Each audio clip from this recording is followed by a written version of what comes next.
standard diet to vegetarian, vegetarian to vegan, vegan to raw vegan, or raw vegan to low fat raw vegan, wherever you are on that continuum, if you are continually being dragged back one step, it's because the way in which you process your emotions has not been as developed in you as your understanding and application of nutritional principles.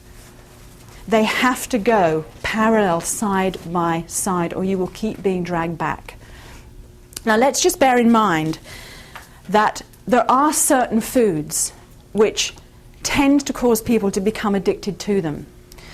I don't know how many of you are familiar with the Aboriginal culture. Anybody here to some degree? Yeah, a little bit? Yeah.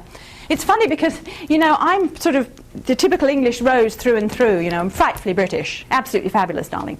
And although I must admit I don't have a cup of tea at the slightest provocation like I used to. But the number of people that come up to me in the States and they say, oh, what part of Australia do you come from? So I say, the British part. However, I'd love to visit Australia one day, and my studies of the Aboriginal culture have led me to have tremendous respect for them as a very reverent group of people. However, when the Westernized introduced alcohol to them, because they have a genetic predisposition to be vulnerable to becoming addicted to alcohol, you have only literally to give them one bottle of whiskey and they're alcoholics for life. It's a tragedy. And now, of course, they have a reputation for being a load of drunken bums. Well, in fact, they've only become that due to this sort of genetic predisposition to be especially vulnerable to alcohol. My experience is that some of us are more genetically predispositioned to become vulnerable to the addictive qualities of certain foods than others of us. Yeah? Those addictive qualities are in those foods anyway, but some of us tend to have, for some reason, a bit more of an aptitude, let's say, for getting hooked on them. Now let's take grains, for example. Grains contain inordinate numbers of opioids. I mean, a lot of foods contain opioids, but nothing like grains do. Does the word opioid remind you of anything? Opium, oh yes, okay. Grains also stimulate the brainstem secretion of a neurotransmitter called serotonin. And I'm sure you athletes are very familiar with serotonin. It's kind of the feel-good factor when you exercise a lot. Well, you get that feel-good factor multiplied many times when you consume grains because they stimulate the secretion of the stuff. In addition to that, you know, let's take a look at chocolate. Chocolate, you know, trust me, that's all I can say on this one. Anyone who is telling you that chocolate is a health food is telling you that for only one of two reasons, and possibly both. Reason number one, they're trying to justify their own behavior. Reason number two, they're trying to sell it to you. Okay? Chocolate contains cannabinoids. Sounds like cannabis by any chance? Chocolate contains theobromine, a highly toxic alkaloid that has been compared to street crack regarding how addictive it can be. Refined sugar, what goes up must come down. And caffeine, whew, gives you a kick. And so when we think about it, we think, well, certainly when we put chocolate with grains, whoa, then we've got a good one, haven't we? Yeah, chocolate chip cookies, chocolate cake. What have we got? We've got opium, we've got a serotonin kick, we've got cannabis, we've got caffeine, theobromine and refined sugar. Whoa! We're cheered up, chilled out, boosted up, relaxed down and blended out. All in one food. You know, I used to have this thing going where I would say if I'd been really good all week, adhered to my raw vegan diet all week, I'd allow myself this vegan chocolate cake down at the local cafe on a Saturday. And every Saturday I'd go down, or, you know, and sometimes I'd cheeks, I hadn't been that good, but I had it anyway. And I'd go down, and I'd have this piece of vegan chocolate cake. And then one day the waiter brought it, and he put it down in front of me, and I had the fork poised about here. And I suddenly looked at this cake, and I thought, how dare you govern my life?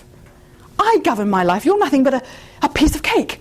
And I looked at it and I thought, what do you give me? You give me spots on my skin, you give me obesity, mood swings, headaches, you know, constipation, all these things. And I thought, I don't want this, I don't want you, get out of my life. And I pushed back from the table, I called the waiter over, I said, can you please take this away? He said, I'm sorry, madam, is there something wrong with it? Isn't it any good? I said, it's never been any good. He looked at me and beetled off. Never try to give up something, it's deprivation. Only identify things that are not trying to take you where you're trying to go and send them packing, get rid of them. But but don't try to give up anything. If you're giving it up, you've got it on a pedestal and you're attempting to deprive yourself of it. That's not very self-loving. Identify it as something that is not helping you, that is not serving you, and get rid of it. Yeah? That is the advice. Chocolate, grains, classics. Put the two together, you could be hooked for life. Yeah? Socially, wow. Time goes so quick. Socially, firstly, what I would say is this. I mean, I've spent my entire life being weird, okay? I mean, when I was a little girl and I chose a vegetarian option, I mean, I was the only one in our entire village that had even heard of the word, let alone was doing it. So I was a weird child. People used to walk around me in the street. That weird child. But by the time the word vegetarian had become real common in my village, I decided that I'd become a vegan. So once again, even the vegetarians, whoa, she's a bit weird. She doesn't even do the milk thing. And then, of course, taking a raw diet lifestyle, I became the ultra weird. Kind of proud of it too, you know. So good being weird, isn't it? The point is that when you are doing something different from your peers want to know who is wrong. Is it you or is it them? Because we are a gregarious species, and it is within our natural psychological makeup to try and match those around us. Yeah? Now, as we know, there is a massive connection between people's lack of self-esteem and their inborn fears and pain and the foods that they eat, allowing them to subdue or numb them to that pain and distress. And if you suggest to that person that it would be actually best if they took that emotional numbing away, that's a very frightening thing for them to perceive, let alone implement. And so what they're going to do is they're going to do their best to prove that you're wrong and that they're right, so that they can justify their eating habits and remain living on emotional analgesics. Okay? So firstly, we need to remember that entering into conversation with anybody about your food is not governed by them, it's governed by you. You do not, I repeat not, under any circumstances, have to tell people the reasons that you eat the diet that you choose. Okay? You don't have to justify what you do. You really don't have to. People says, why do you eat the way that you do? Oh, I like it. Do you think it's going to rain tomorrow? Usual question in England. No, it doesn't rain every day, I have to tell you. It was 90 degrees a couple of weeks back, apparently. 100 degrees last summer. You'll all be flocking to England come January, won't you? I can tell.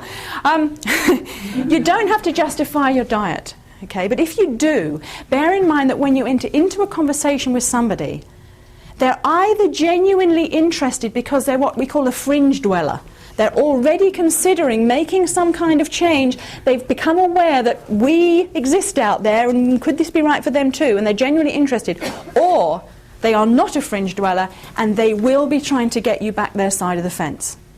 And generally speaking, there are exceptions, but it usually only comes into one of those two categories. If you've got somebody who's genuinely interested, I encourage you to not thrust information down those people's throats, but to make them really work for it. Really drag it out of you, because then they'll feel they own it, they worked for it. Okay? Whereas if you're giving them the entire contents of Diet for a New America in one meeting, they're going to be like, whoa, okay, I only asked. And they're not going to be receptive to it. The most powerful way to teach is by example, not by verbal communication. Yeah? If people ask you the classic question, what is it? Where do you get your protein? You say, I don't know, ask an elephant. You can say what you like, or you can go into detail. But amongst athletes, what I will tell you is this.